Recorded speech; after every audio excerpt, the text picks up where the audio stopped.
રાજકોટમાં 120 કરોડના ખર્ચે નવનિર્મિત કોર્ટ બિલ્ડિંગનું ઉદ્ઘાટન કરવામાં આવ્યું છે।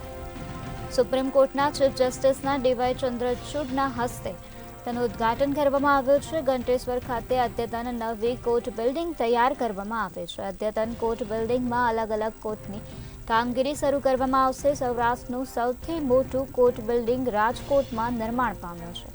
વકીલો માટે લાઇબ્રેરી સહિત અનેક વ્યવસ્થાઓ ઊભી કરવામાં આવી છે। સોમવારથી રાજકોટની 47 કોર્ટ એક જ બિલ્ડિંગમાં બેસશે।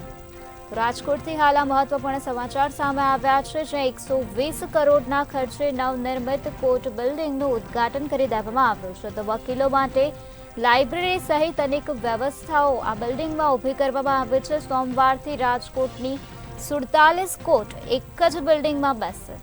તો અદ્યતન કોર્ટ બિલ્ડિંગમાં અલગ અલગ કોર્ટની કામગીરી શરૂ કરવામાં આવશે। ઘંટેશ્વર ખાતે અદ્યતન નવી કોર્ટ બિલ્ડિંગ તૈયાર કરવામાં આવે છે। સુપ્રીમ કોર્ટના ચીફ જસ્ટિસ ડીવાય ચંદ્રચૂડના હસ્તે તેનું ઉદ્ઘાટન કરવામાં આવ્યું છે। તો અદ્યતન કોર્ટ બિલ્ડિંગમાં અલગ અલગ કોર્ટની કામગીરી શરૂ કરવામાં આવશે। સૌરાષ્ટ્રનું સૌથી મોટું કોર્ટ બિલ્ડિંગ રાજકોટમાં નિર્માણ પામ્યું છે।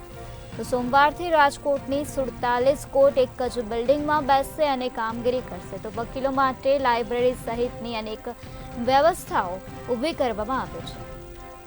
તો 120 કરોડના ખર્ચે આ નવનિર્મિત કોર્ટ બિલ્ડિંગનું ઉદ્ઘાટન કરવામાં આવ્યું છે। ચીફ જસ્ટિસ ડીવાય ચંદ્રચૂડના હસ્તે આ બિલ્ડિંગનું ઉદ્ઘાટન કરાયું છે।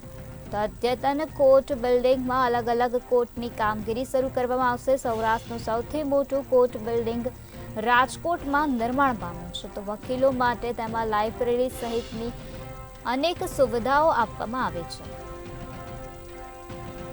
તો સોમવારથી રાજકોટની 47 કોર્ટ એક જ બિલ્ડિંગમાં બેસશે।